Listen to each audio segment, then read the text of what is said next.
The War of the Worlds. By H.G. Wells. Part 1. Chapter 15. What had happened in Surrey.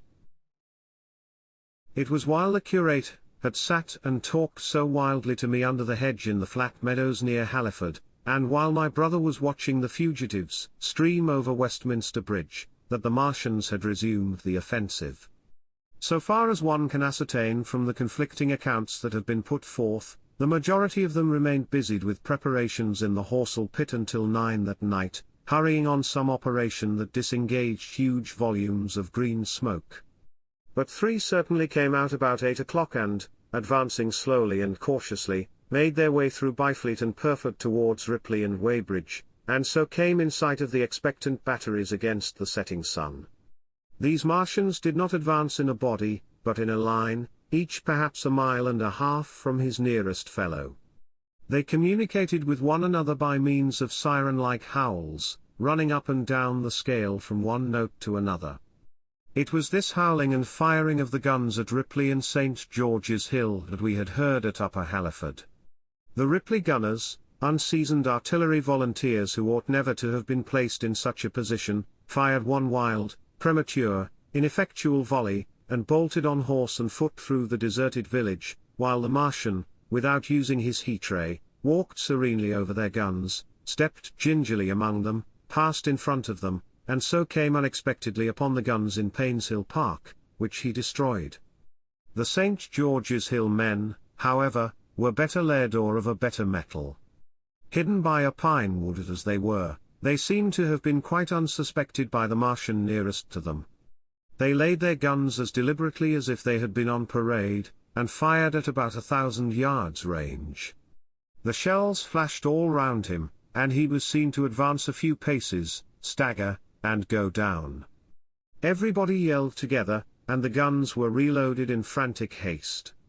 The overthrown Martian set up a prolonged ululation, and immediately a second glittering giant, answering him, appeared over the trees to the south. It would seem that a leg of the tripod had been smashed by one of the shells. The whole of the second volley flew wide of the Martian on the ground, and, simultaneously, both his companions brought their heat-rays to bear on the battery. The ammunition blew up, the pine trees all about the guns flashed into fire, and only 1 or 2 of the men who were already running over the crest of the hill escaped. After this it would seem that the 3 took counsel together and halted, and the scouts who were watching them report that they remained absolutely stationary for the next half-hour. The Martian who had been overthrown crawled tediously out of his hood, a small brown figure, oddly suggestive from that distance of a speck of blight, and apparently engaged in the repair of his support. About 9 he had finished, for his cowl was then seen above the trees again. It was a few minutes past 9 that night when these 3 sentinels were joined by 4 other Martians, each carrying a thick black tube. A similar tube was handed to each of the 3, and the 7 proceeded to distribute themselves at equal distances along a curved line between St. George's Hill, Weybridge, and the village of Send, southwest of Ripley. A dozen rockets sprang out of the hills before them so soon as they began to move, and warned the waiting batteries about Ditton and Esher. At the same time 4 of their fighting machines, similarly armed with tubes, crossed the river, and 2 of them, black against the western sky, came into sight of myself and the curate as we hurried wearily and painfully along the road that runs northward out of Halliford. They moved, as it seemed to us, upon a cloud, for a milky mist covered the fields and rose to 1/3 of their height. At this sight the curate cried faintly in his throat, and began running, but I knew it was no good running from a Martian, and I turned aside and crawled through dewy nettles and brambles into the broad ditch by the side of the road. He looked back, saw what I was doing, and turned to join me. The 2 halted, the nearer to us standing and facing Sunbury, the remoter being a grey indistinctness towards the evening star, away towards Staines. The occasional howling of the Martians had ceased, they took up their positions in the huge crescent about their cylinders in absolute silence. It was a crescent with 12 miles between its horns. Never since the devising of gunpowder was the beginning of a battle so still. To us and to an observer about Ripley it would have had precisely the same effect. The Martians seemed in solitary possession of the darkling night, lit only as it was by the slender moon, the stars, the afterglow of the daylight, and the ruddy glare from St. George's Hill and the woods of Payne's Hill. But facing that crescent everywhere, at Staines, Hounslow, Ditton, Esher, Ockham, behind hills and woods south of the river, and across the flat grass meadows to the north of it, wherever a cluster of trees or village houses gave sufficient cover, the guns were waiting. The signal rockets burst and rained their sparks through the night and vanished, and the spirit of all those watching batteries rose to a tense expectation. The Martians had but to advance into the line of fire, and instantly those motionless black forms of men, those guns glittering so darkly in the early night, would explode into a thunderous fury of battle. No doubt the thought that was uppermost in 1,000 of those vigilant minds, even as it was uppermost in mine, was the riddle: how much they understood of us. Did they grasp that we in our millions were organized, disciplined, working together? Or did they interpret our spurts of fire, the sudden stinging of our shells, our steady investment of their encampment, as we should the furious unanimity of onslaught in a disturbed hive of bees? Did they dream they might exterminate us? At that time no one knew what food they needed. 100 such questions struggled together in my mind as I watched that vast sentinel shape. And in the back of my mind was the sense of all the huge unknown and hidden forces Londonward. Had they prepared pitfalls? Were the powder mills at Hounslow ready as a snare? Would the Londoners have the heart and courage to make a greater Moscow of their mighty province of houses? Then, after an interminable time, as it seemed to us, crouching and peering through the hedge, came a sound like the distant concussion of a gun. Another nearer, and then another. And then the Martian beside us raised his tube on high and discharged it, gunwise, with a heavy report that made the ground heave. The one towards Staines answered him. There was no flash, no smoke, simply that loaded detonation. I was so excited by these heavy minute guns following one another that I so far forgot my personal safety and my scalded hands as to clamber up into the hedge and stare towards Sunbury. As I did so a second report followed, and a big projectile hurtled overhead towards Hounslow. I expected at least to see smoke or fire, or some such evidence of its work. But all I saw was the deep blue sky above, with one solitary star, and the white mist spreading wide and low beneath. And there had been no crash, no answering explosion. The silence was restored, the minute lengthened. 3. What has happened? Said the curate, standing up beside me. Heaven knows, said I. A bat flickered by and vanished. A distant tumult of shouting began and ceased. I looked again at the Martian, and saw he was now moving eastward along the riverbank, with a swift, rolling motion.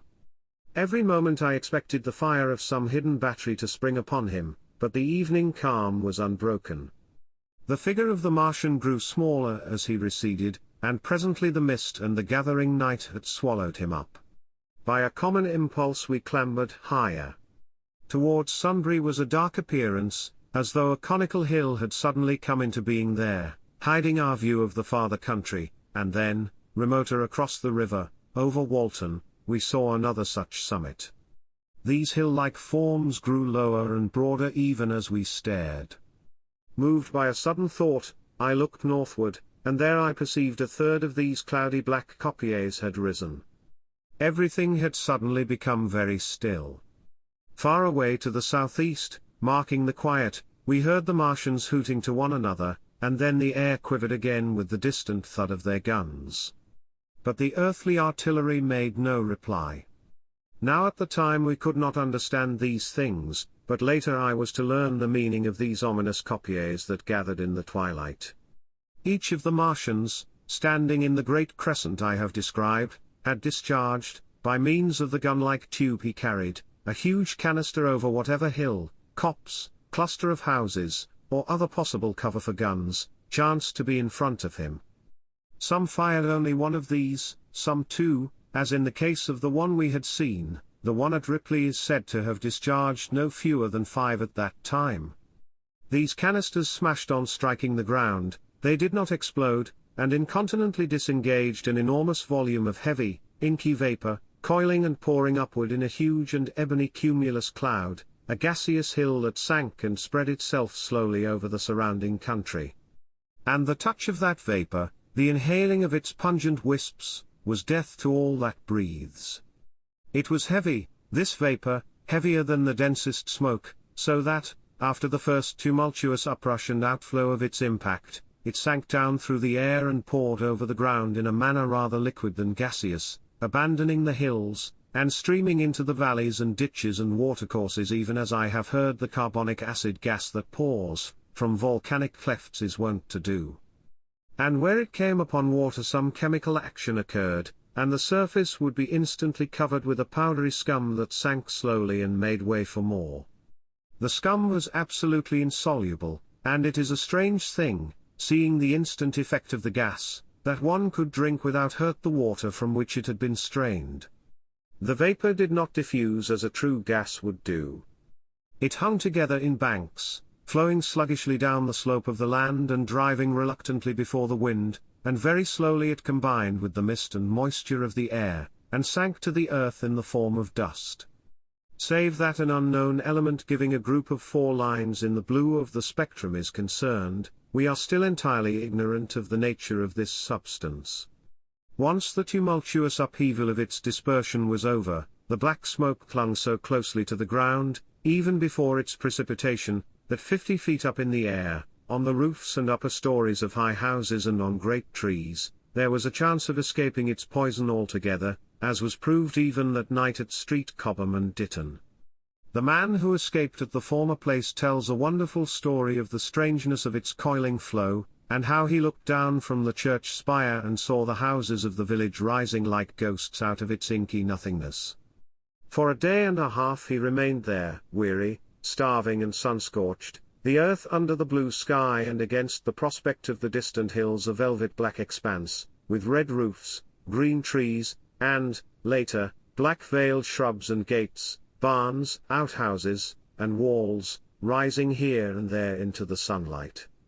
But that was at Street Cobham, where the black vapor was allowed to remain until it sank of its own accord into the ground. As a rule the Martians, when it had served its purpose, cleared the air of it again by wading into it and directing a jet of steam upon it. This they did with the vapor banks near us, as we saw in the starlight from the window of a deserted house at Upper Halliford, whither we had returned. From there we could see the searchlights on Richmond Hill and Kingston Hill going to and from, and about 11 the windows rattled, and we heard the sound of the huge siege guns that had been put in position there. These continued intermittently for the space of a quarter of an hour, sending chance shots at the invisible Martians at Hampton and Ditton, and then the pale beams of the electric light vanished, and were replaced by a bright red glow. Then the 4th cylinder fell, a brilliant green meteor, as I learned afterwards, in Bushy Park. Before the guns on the Richmond and Kingston line of hills began, there was a fitful cannonade far away in the southwest, due, I believe, to guns being fired haphazard before the black vapor could overwhelm the gunners.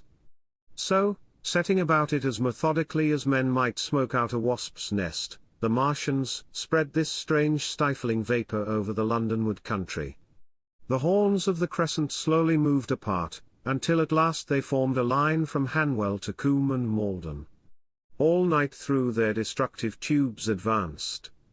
Never once, after the Martian at St. George's Hill was brought down, did they give the artillery the ghost of a chance against them.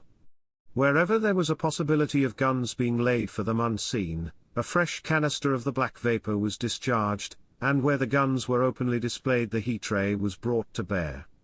By midnight the blazing trees along the slopes of Richmond Park and the glare of Kingston Hill threw their light upon a network of black smoke, blotting out the whole valley of the Thames and extending as far as the eye could reach. And through this 2 Martians slowly waded, and turned their hissing steam jets this way and that.